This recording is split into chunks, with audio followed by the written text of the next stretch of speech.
먼저 경비지도사 그리고 일반 경비원을 같이 묶어서 봅니다. 일반 경비원에 대해서는요. 일반 경비원의 결격사항은요. 둘 다 동일하다는 거 아닙니까? 그래서 여러분들도 한번 잘 들어보세요. 만약 여러분들이 지금 여기서 1번서부터 8번까지 8가지를 얘기 드리는데요. 이 중에 하나라도 어떤 여기에 해당되면요. 여러분이 시험 볼 때 100점을 맞았다 한들 나중에 신원조회하면서 어떤 밝혀지기 때문에 어떤 경비조사 자격증을 교부받을 수가 없어요. 또 경비조사가 내가 돼 있는데 내가 경비조사가 된 다음에 이런 중에 한 가지라도 해당되면요. 그러면은 경비조사 자격증 취소 사유가 된다 이렇게 봅니다. 그러면서 하나씩 따져볼게요. 첫 번째는 뭐냐면요. 연령 가지고 그런다는 거 아닙니까? 나이 갖고 얘기를 하거든요. 뭐 그러면서 뭐라고 얘기했냐면요. 만 18세 미만인 자로 얘기를 했거든요. 만 18세 미만인 자로 얘기했거든요. 미만인 자 이렇게 얘기를 드렸는데요. 그래서 여기 만 18세 미만이라고 얘기를 했고 한번 이렇게 봅니다. 여기 나이가 고령은 상관없어요. 나이가 어떤 연령이 낮았을 때 이때만 결격 사유로 잡았다는 거 아닙니까? 아무래도 나이가 적으면요. 어떤 뭐 미성년자에 해당되는 그런 나이고 또 그리고 아무래도 판단력이 좀 떨어질 거 아닙니까? 그렇지만 나이가 많은 거에 대해서는 경비조사하고 일반 경비원은 어떤 제재 사안이 없어요. 뭐 제가 한번 조금 부연 설명을 드리면요. 뭐 저는 일반 경비원 신인교육 강의를 하고 있지만요. 그 강의 받은 중에 아직도 기억나는 분이 어떤 분이 계셨냐면요. 연세가 80세인데 교육을 받으러 오신 분이 계셨어요. 지금 경비원 교육은요. 어떤 배치받은 날로부터 2개월 이내에 교육을 받아야 된다는 거 아닙니까? 그분이 어떤 취업을 했기 때문에 교육을 받으러 왔거든요. 물론 뭐 건강에는 별 문제는 없어 보이거든요. 그래서 여기 나이 많은 거는 일반 경비원과 경비조사는 결격 사유는 아니다 이렇게 봅니다. 또 이것뿐만 아니라 뭐라고 돼 있냐면요. 피성년 후견인 그리고 피한정 후견인 이 두 가지의 경우도 결격 사유에 해당이 된다. 근데 두 가지를 한번 얘기를 드려봅니다. 앞서 우리가 그 임원의 결격 사유 할 때 뭐 얘기를 드렸지만 다시 한번 얘기를 드리면요. 아무래도 이렇게 봅니다. 사람이 뭔가 나이가 어떤 질병이 있거나 또 장애가 있거나 아니면 고령 이랬을 때 올바르게 뭔가 판단력 같은 게 떨어질 거 아닙니까? 그러다 보니까 이렇게 돼서 어떤 정신적 장애가 있다. 정신적 장애까지 올 수가 있다는 거 아닙니까? 이렇게 뭐 그래서 정신적 장애가 있어서 어떤 사무 처리 능력이요. 사무 처리 능력과 관련했어요. 이 능력이 어떤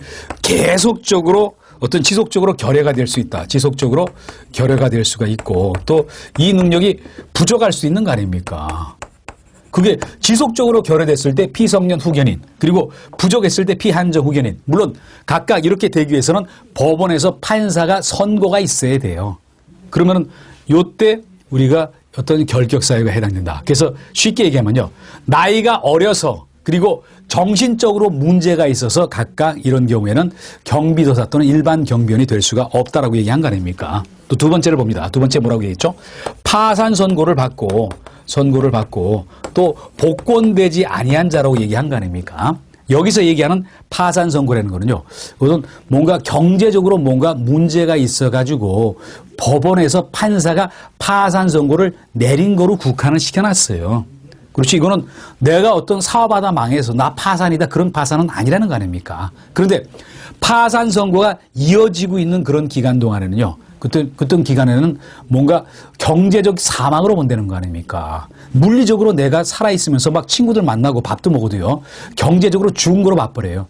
그게 원상도 회복되기 위해서는 다시 판사가 법원에서 복권 선고를 해줘야 돼요. 그러다 보니까 파산 선고는 받았지만 복권 안 된 사람이라고 얘기한 건 아닙니까? 만약 단순히 파산 선고를 받은 자 그러면 결격 사유에 해당되는지 안 되는지 알 수는 없어요. 정확하게 복권되지 아니한 자 여기까지 정리가 되셔야 된다 이렇게 봅니다.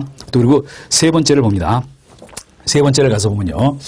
금고 이상 형의 선고라 그랬죠? 금고 이상 실형의 선고가 있었다.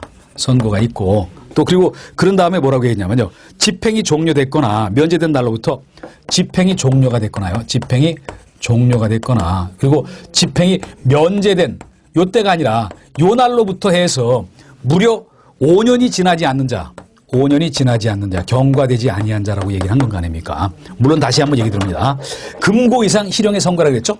그러면 금고 이상에 어떤 게 해당되냐면요.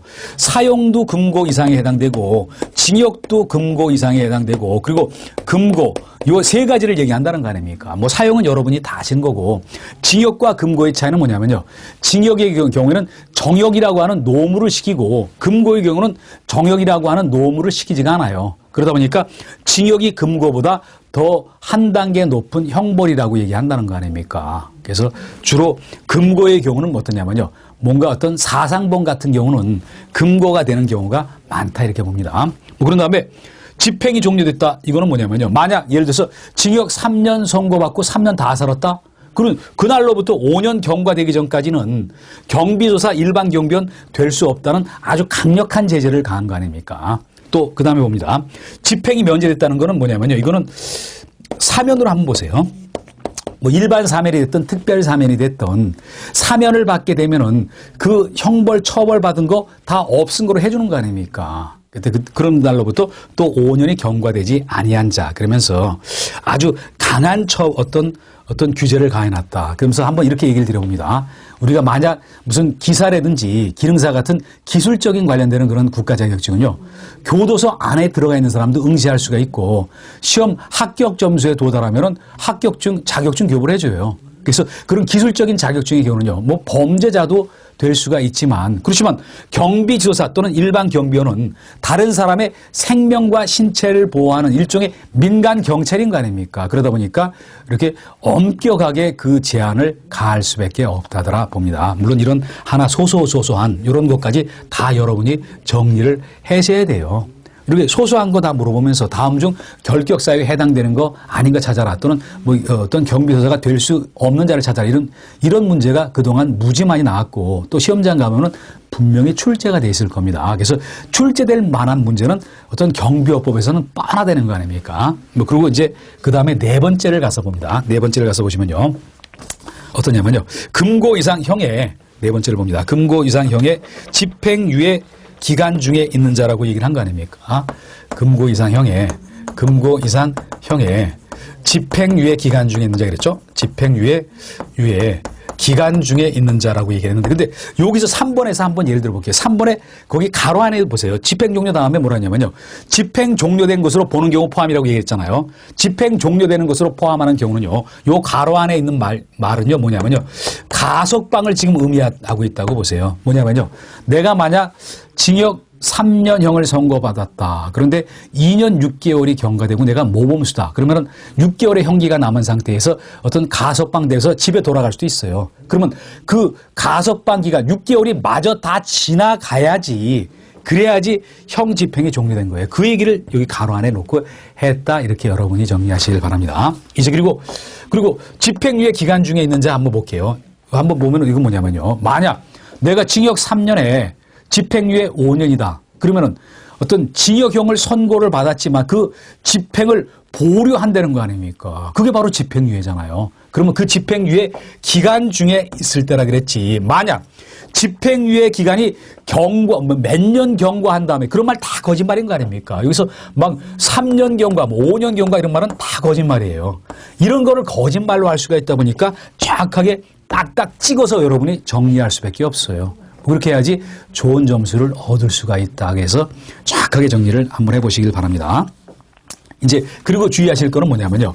여기 금고 이상 형이라고 얘기를 했지 무슨 징역 이상 형이라는 말은 또 안 한 거 아닙니까? 이런 소소해 보이는 것도 정확하게 여러분이 정리를 해서 꼭 여러분이 실수 안 하도록 정리를 한번 해보시길 바랍니다. 그리고